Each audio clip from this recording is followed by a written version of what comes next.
Magandang araw mga kababayan. Narito na ang pinakabagong ulat sa lagay ng panahon ngayong araw, July 12, 2026, Sunday.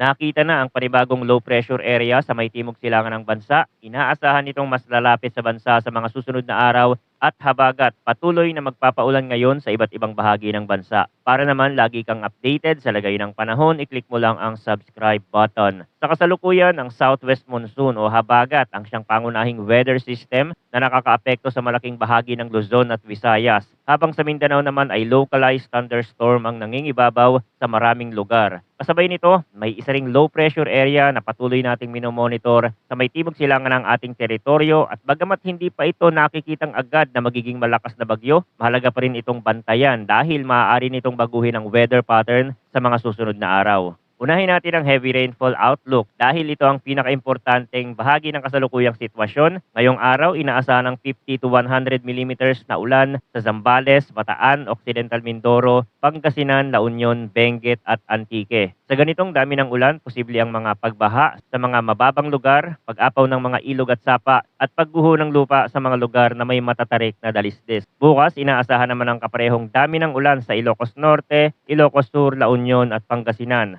Mahalagang tandaan na ang forecast rainfall ay pwedeng mas mataas pa sa mga mountainous at elevated areas. Bukod pa rito, kung ilang araw nang nakakaranas ng pag-ulan ng isang lugar, mas tumataas ang posibilidad ng flash floods at landslide dahil sa antecedent rainfall o sa naipong tubig sa lupa at paligid. Sa Zambales, Bataan at Occidental Mindoro, ang forecast weather condition ay occasional rains dahil sa southwest monsoon. Ibig sabihin, ang mga pag-ulan sa mga lugar na ito ay hindi lang mga panandaliang buhos, kundi maaaring pabalik-balik o magtagal sa ilang bahagi ng maghapon. Sa mga bayang mababa ang lokasyon at sa mga lugar na nasa paanan ng bundok, mas madaling maramdaman ang epekto ng tuloy-tuloy na pagbuhos. Sa Occidental Mindoro, bagamat hindi palaging pare-pareho ang lakas ng ulan sa buong probinsya, sapat ang hatak ng habagat para magdala ng maulap na kalangitan at mga bugso ng ulan na pwedeng magdulot ng mga problema sa daloy ng tubig at sa kalagayan ng lupa. Para naman sa Metro Manila at sa natitirang bahagi ng Luzon at sa buong Visayas, ang forecast ay cloudy skies with scattered rains and thunderstorm dahil pa rin sa southwest monsoon. Dito mas malawak ang sakop ng habagat kaya maraming lugar ang makakaranas ng maulap na panahon at mga pag-ulang pabalik-balik sa loob ng araw. Sa Metro Manila, ang ganitong klaseng setup ay pwedeng magdala ng makulimlim na umaga tapos susundan ng mga bugso ng ulan sa tanghali, hapon o gabi. Minsan ay humihina ang ulan pero kapag may bagong moisture band na dumaan mula sa habagat, pwede itong bumalik at lumakas muli. Sa natitirang bahagi ng Luzon, lalo na sa mga probinsyang nasa kanlurang bahagi at sa mga malalapit sa kabundukan, mas dapat bantayan ng tuloy-tuloy na pag-ulan dahil dito mas mabilis tumataas ang risk ng landslide at flash floods.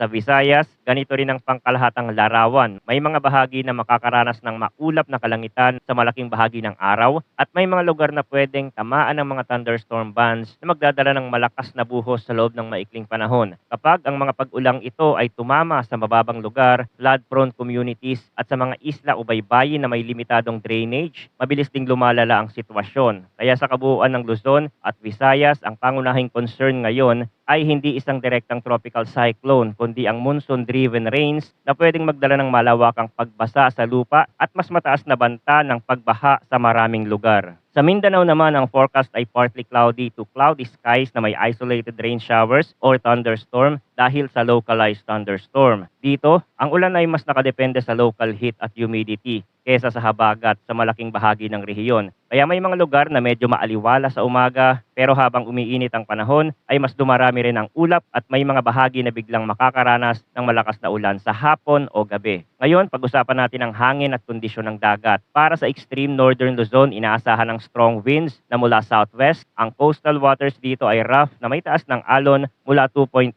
hanggang 4 meters. Ito ang isa sa pinakamahalagang marine warning sa kasalukuyang forecast dahil sa laki ng alon, delikado ang kondisyon ng dagat, lalo na para sa mga maliliit na bangka at iba pang katulad na sasakyang pandagat. Sa mga baybayin ng Batanes at mga kalapit na lugar, ang mas magaspang na dagat ay posibleng magdulot ng mas mapanganib na kondisyon sa paglalayag, lalo na kung sasabayan pa ng mas pabugsong hangin at panakanakang pag-ulan. Para sa Visayas at sa natitirang bahagi ng Luzon, moderate to strong ang hangin mula southwest at ang coastal waters ay moderate to rough trough na may taas ng alon mula 1.5 hanggang 3.5 meters. Malinaw dito na kahit walang direktang bagyo sa malaking bahagi ng bansa, sapat ang lakas ng habagat para magpataas ng alon at magdala ng mas magulong kondisyon sa dagat. Sa mga baybaying lugar sa western at central section ng Luzon at Visayas, dapat pag-ingatan ng paglalayag lalo na kung maliit ang sasakyang pandagat. Para naman sa Mindanao, moderate ang hangin mula southeast to south at ang coastal waters ay moderate na may taas ng alon mula 1.2